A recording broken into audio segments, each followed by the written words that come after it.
E buongiorno cercatori d'oro, benvenuti al mio canale se siete nuovi e bentornati invece se siete miei amici da tempo. Il video di oggi sarà un po' particolare in quanto andremo a testare dei nuovi metal detector in questo contesto di fessure rocciose, le quali ci hanno fornito nel passato già diversi grammi in pepite d'oro. Ci troviamo infatti in un rio montano in Piemonte, soprannominato da noi, cioè da me e Luca Key70, Detexpert della MyLab, Clay Creek. Per coloro i quali sono nuovi in questo canale, sappiate che tendenzialmente i fiumi auriferi, o in questo caso specifico i ri auriferi, vengono soprannominati con degli altri nomignoli, in maniera tale che queste località rimangano segrete per la ricerca per coloro i quali pionieri hanno trovato questi luoghi. Quindi io e Luca siamo tornati in questo tratto di fiume in cui l'anno scorso abbiamo condotto la 1 Gram Gold Challenge. Vi rimando il video nel momento in cui ve lo foste persi. E per coloro i quali invece non se lo sono persi, là vi era la fessura che mi ha donato questa fantastica pepita da 1 grammo. Esatto ragazzi, una pepita d'oro da 1 grammo circa. In realtà leggermente meno che 1 grammo, ma passatemela dai. Quello che andremo quindi a fare in questa nuova avventura è testare due nuovi strumenti gentilmente offerti da Detector Center per farci delle prove sul campo in quest'area che abbiamo trovato molto aurifera nel passato.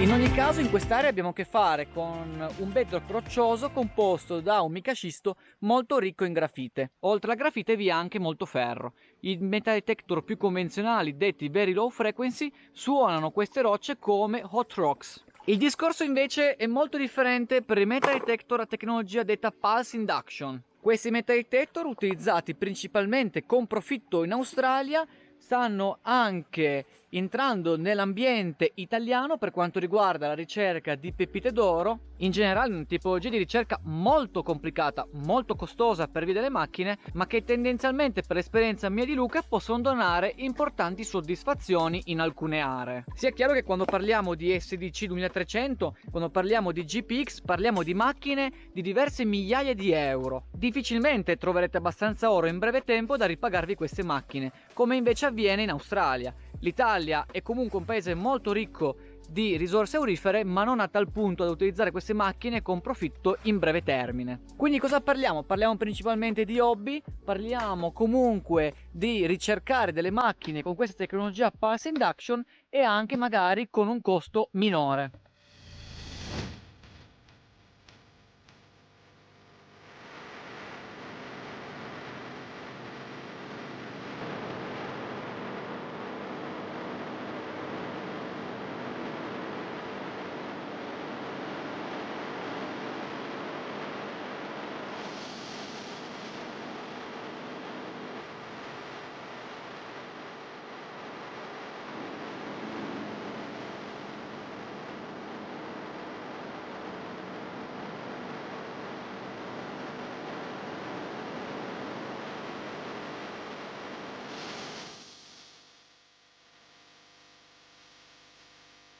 Questo è il mio SDC 2300, il quale è stato prodotto dalla MyLab. Vi linko qua sopra e qua sotto un video proprio in cui ho trovato diversi grammi d'oro con questa macchina. Però l'SDC 2300 costa ben 4.000 euro, quindi una macchina con un costo elevato. E inoltre vi sono anche diverse impostazioni a tener conto. Sì, da un certo punto di vista vi elimina le mineralizzazioni, ma in alcuni casi io e Luca abbiamo riscontrato che comunque anche l'SDC 2300 fatica. Beh, poi ragazzi, come non citarvi il caso in cui se lungo quel tratto del fiume in cui state detectando con questa macchina non vi fosse l'oro, ecco, non lo troverete. Ora torniamo a parlare invece dei detector forniti da Detector Center, sempre con questa tecnologia, ma che costano 1/10 addirittura. E vi sto parlando del VibraQuatic 320 in particolare e del VibraTector 740. Che cosa aggiungono alla nostra ricerca delle pepite d'oro, in questo contesto in Italia, questi due strumenti.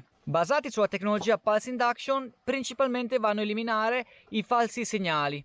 Però la mia domanda è: uno strumento che costa 1/10 rispetto all'SDC può competere con quella macchina? In questa avventura andremo a scoprirlo sul campo assieme. Poi ragazzi, volevo ancora dirvi, nel caso in cui questi strumenti vi servissero per le vostre ricerche o voleste provarli, andate a cercarli su Detector Center, vi lascio.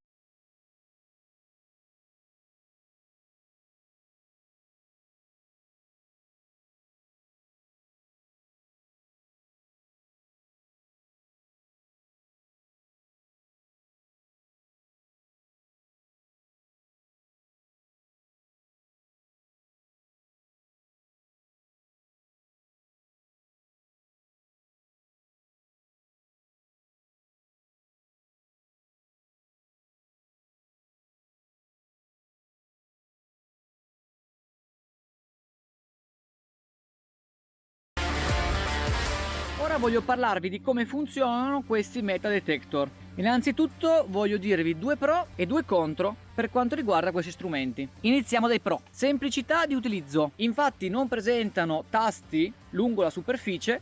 Ovviamente le batterie possono essere cambiate in qualsiasi momento, rimuovendo questa porzione e sostanzialmente collegando il circuito all'interno. L'intero metal detector è completamente impermeabile. Vi chiedete quindi come accenderlo e spegnerlo? Semplicissimo.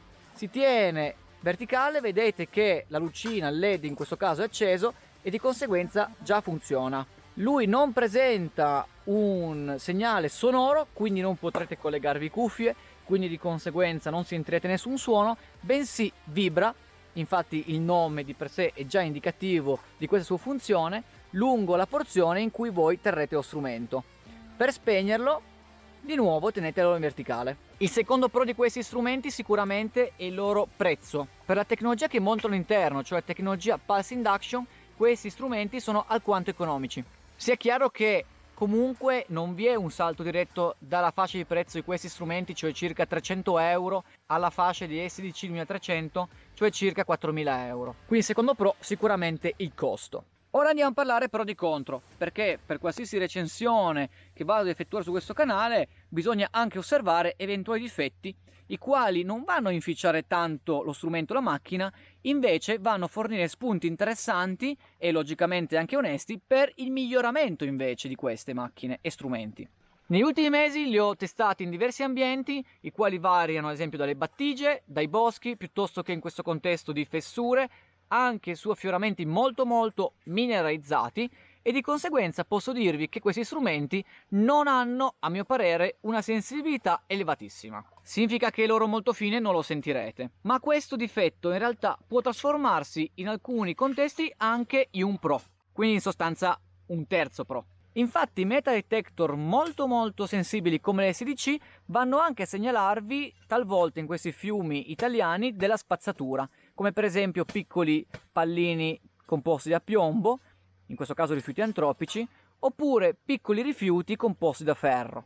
Una macchina come questa invece, che non vi rileva questi piccoli componenti di rifiuti, può essere talvolta uno svantaggio, perché stesse lavorando lungo un tratto di fiume che presenta minime pepite d'oro in dimensioni, magari sotto per esempio i 4 decimi, questa macchina non le sente e di conseguenza potreste venire illusi che in quel tratto di fiume non c'è oro, mentre con tecniche più convenzionali l'oro lo trovereste, ad esempio con il crevicing. Ma da un certo punto di vista è vero che sente pepite d'oro più grandi di circa 4 decimi, 5 decimi, quindi circa mezzo grammo, come vi farò vedere successivamente, ma al contempo anche ignora tutto ciò che c'è sotto, tra cui anche di solito la spazzatura metallica. Quindi diciamo che questo difetto è più un limite correlato alla sua sensibilità, ma ragazzi, per 300 euro che costa questo strumento, questo limite a mio parere è un limite valicabile. Secondo difetto che dovreste essere consci quando acquistate uno strumento del genere: questa zona qui in cui si va a sganciare per inserire le batterie è una zona molto delicata. Nel momento in cui non chiudeste adeguatamente quindi questa manopola, potrebbe entrare dell'acqua e lo strumento puff, in sostanza lo buttate. Quindi come vedete, due difetti a mio parere che potete avere a che fare tranquillamente, perché dovete solo fare attenzione a chiudere adeguatamente questa manopola una volta che togliete e mettete le batterie, soprattutto all'inizio della giornata di ricerca, e poi dovete essere consci che le pepite d'oro che andate a cercare sono più grandi e soprattutto più pesanti di mezzo grammo. In un altro video nello studio faremo poi ancora di test anche per quanto riguarda il campo magnetico generato dalla piastra di questi strumenti, per osservare anche in che posizioni queste pepite d'oro devono essere messe per essere sentite, e soprattutto andremo anche a osservare altre qualità. Ma nel video di oggi quello che voglio farvi vedere è soprattutto parlarvi dei pro e dei contro di questi strumenti in relazione con strumenti più performanti.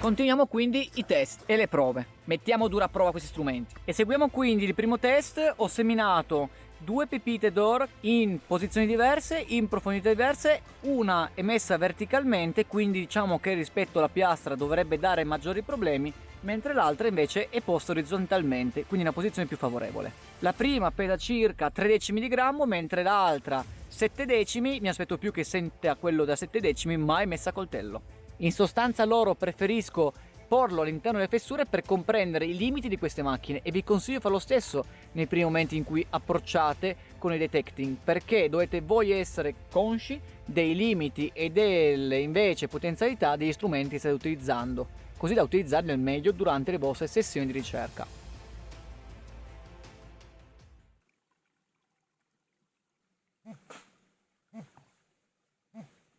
Primo test condotto con successo, sente entrambe le pepite d'oro. Mi ha sorpreso molto quella da 3 decimi perché io ho posto limite di sensibilità a mezzo grammo, quella invece a 7 decimi la sente anche se è posta verticale. Medesimo test ma col secondo metal detector.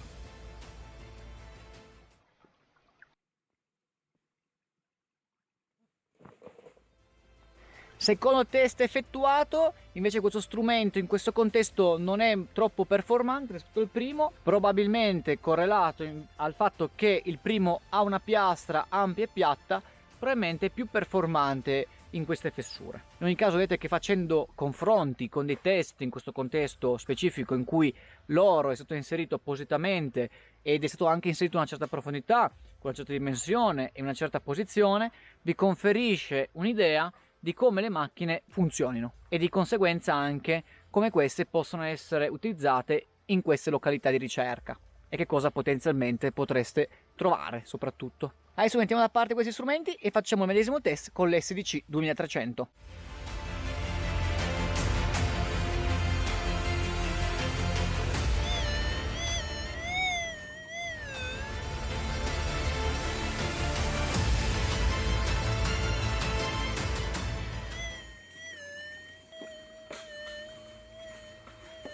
Prova l'SDC, sente entrambe le pepite molto bene e siamo solo in sensibilità 2, quindi sostanzialmente proprio la sensibilità media di ricerca.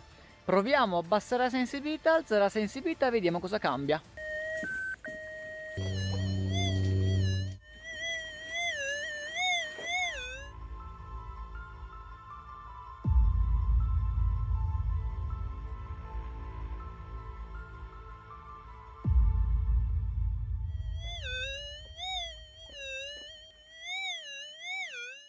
Per fare un test ho anche cambiato ancora la sensibilità aumentandola fino al massimo. Da un certo punto di vista il detector diventa instabile, non vi è più quindi un sibilo di un'intensità costante, ma tende a subire maggiormente le interferenze anche una volta che si bilancia. Logicamente la sensibilità massima si usa solo in alcuni contesti di comprovata ricchezza delle fessure in cui le pepite sono veramente molto piccole, e io già ho avuto soddisfazioni importanti anche con pepitine di 1/3 di decimo di grammo in questa modalità. Però stiamo parlando dell'SDC in questo contesto, logicamente, uno strumento che è stato ideato apposta per questi contesti di ricerca, con piccole pepite d'oro.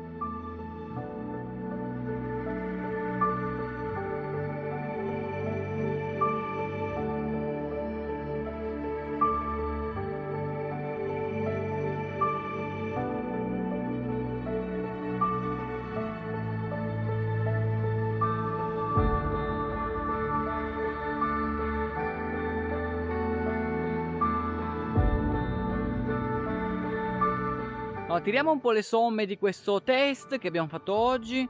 Nelle prossime volte andremo a utilizzare questi strumenti senza più introdurre in questo ambiente delle pepite esterne, anche se trovate lungo questo fiume. Comunque spero che capiate il significato di questo test, di cercare di simulare nella realtà di ricerca e soprattutto di applicare questi strumenti, osservare come reagiscono.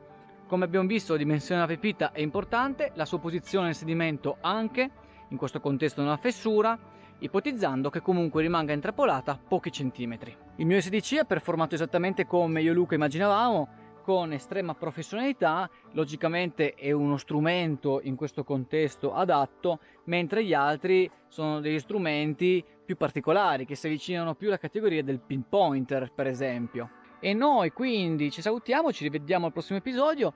Mi raccomando di schiacciare mi piace qua sotto, di iscrivervi al canale in caso in cui questo video vi fosse piaciuto e di andare a riprendervi anche i video scorsi. Sicuramente andremo ancora a approfondire questi strumenti nei prossimi episodi. Rimanete aggiornati partecipando al gruppo su Telegram e seguendomi su Instagram. Ciao ragazzi!